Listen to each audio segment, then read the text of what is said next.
ನಮಸ್ಕಾರ. National TV special ಸೆಗ್ಮೆಂಟ್ಗೆ ಸ್ವಾಗತ. ನಾನು ಪಲ್ಲವಿ ಎನ್ರಾಜ್. 18 ವರ್ಷಗಳ ನಿರಂತರ ಪರಿಶ್ರಮ, ಸುದೀರ್ಘ ಕನಸನ್ನ ಐಪಿಎಲ್ನಲ್ಲಿ ಉತ್ತಮ ಬ್ಯಾಟರ್ ವಿರಾಟ್ ಕೊಹ್ಲಿ ಪಡೆ ನನಸು ಮಾಡಿಕೊಂಡಿದೆ. ಪಂಜಾಬ್ ಜೊತೆಗಿನ ಅಂತಿಮ ಐಪಿಎಲ್ ಪಂದ್ಯದಲ್ಲಿ ಗೆದ್ದು ಬೀಗಿದೆ. ಕರ್ನಾಟಕ ಹಾಗೂ ಕನ್ನಡಿಗರು ಮಾತ್ರವಲ್ಲದೆ ದೇಶವ್ಯಾಪಿ ಸಂಭ್ರಮಾಚರಣೆ ನಿನ್ನೆ ರಾತ್ರಿಯಿಂದಲೇ ನಡೀತಾ ಇದೆ. ಸೊ ಕಪ್ ಗೆದ್ದಾಯ್ತು, ಯಾವಾಗ ಬೆಂಗಳೂರಿಗೆ ಕೊಹ್ಲಿ ಪಡೆ ಬರುತ್ತೆ ಅಂತ ವೇಟ್ ಮಾಡ್ತಾ ಇದ್ದೀರಾ? RCB ತಂಡ ಗುಜರಾತ್ನಿಂದ ಬೆಂಗಳೂರಿಗೆ ಹಿಂದೆ ಬರಲಿದೆ. ಕನ್ನಡಿಗರ ಜೊತೆ ಕೋಟಿ ಕೋಟಿ ಅಭಿಮಾನಿಗಳ ಜೊತೆ ಕಾಲ ಕಳೀತಾ ಇದ್ದಾರೆ ಕೊಹ್ಲಿ ಟೀಮ್. ಕೊಹ್ಲಿ ಬಾಯ್ಸ್ ನಗರದಾದ್ಯಂತ ವಿಜಯ ಯಾತ್ರೆಯನ್ನು ಕೂಡ ಮಾಡಲಿದ್ದಾರೆ. RCB ಚೊಚ್ಚಲ ಕಪ್ ಅನ್ನು ಚಿನ್ನಸ್ವಾಮಿ ಸ್ಟೇಡಿಯಂಗೆ ತರಲಿದೆ. ಸ್ಟೇಡಿಯಂನಲ್ಲಿ ಭಾವುಕರಾಗಿದ್ದ ವಿರಾಟ್ ಕೊಹ್ಲಿ ಪಡೆ ಬೆಂಗಳೂರಿಗೆ ವಿಜಯ ಯಾತ್ರೆ ನಡೆಸಲಿದೆ. ಕನ್ನಡಿಗರು RCB ಬರುವಿಕೆಯನ್ನ ಕಾಯ್ತಾ ಇದ್ದಾರೆ. MG ರೋಡ್, ಕಬ್ಬನ್ ಪಾರ್ಕ್ ಸುತ್ತಮುತ್ತ ಜನ ಜಂಗುಳಿ ಕಂಡು ಬರಲಿದೆ. ಸಂಭ್ರಮಾಚರಣೆಗೆ ಕೆಲವು ಕ್ಷಣ ಮಾತ್ರ ಬಾಕಿ ಇದೆ.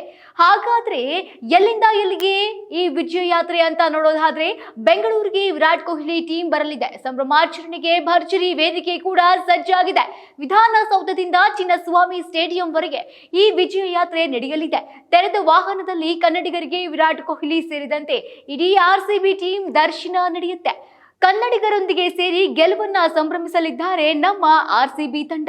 ವಿಜಯ ಯಾತ್ರೆ ಟೈಮಲ್ಲಿ CM ಕೂಡ ಭೇಟಿ ಮಾಡ್ತಾರೆ. ಆರಂಭಕ್ಕೂ ಮೊದಲು ಸಂಜೆ 4 ಗಂಟೆಗೆ ವಿಧಾನಸೌಧದಲ್ಲಿ CM ಸಿದ್ದರಾಮಯ್ಯ ಅವರು RCB ತಂಡವನ್ನ ಭೇಟಿ ಮಾಡಲಿದ್ದಾರೆ. ಖುದ್ದು ಅಭಿನಂದಿಸಲಿದ್ದಾರೆ.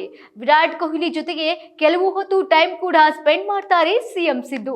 ಅಲ್ಲಿಂದ ನೇರವಾಗಿ ಸ್ಟೇಡಿಯಂನಿಂದ ಹೊರಟು ಕ್ರೀಡಾಂಗಣದಲ್ಲಿ ಸಂಭ್ರಮದ ಕಾರ್ಯಕ್ರಮ ಕೂಡ ಜರುಗಲಿದೆ. ಇಷ್ಟು ವರ್ಷ ಶಬರಿಯಂತೆ ಕಾದಿದ್ದ ವಿರಾಟ್ ಹಾಗೆ RCB ಫ್ಯಾನ್ಸ್ಗೆ ಕಪ್ ದರ್ಶನವಾಗುತ್ತೆ ಇವತ್ತು. ಕೋಟ್ಯಾಂತರ ರೂಪಾಯಿ ಪಟಾಕಿ ಸಿಡಿಸಿ ಅಭಿಮಾನಿಗಳು ನಿನ್ನೆ ರಾತ್ರಿಯಿಂದಲೇ ಸಂಭ್ರಮಿಸ್ತಾ ಇದ್ದಾರೆ.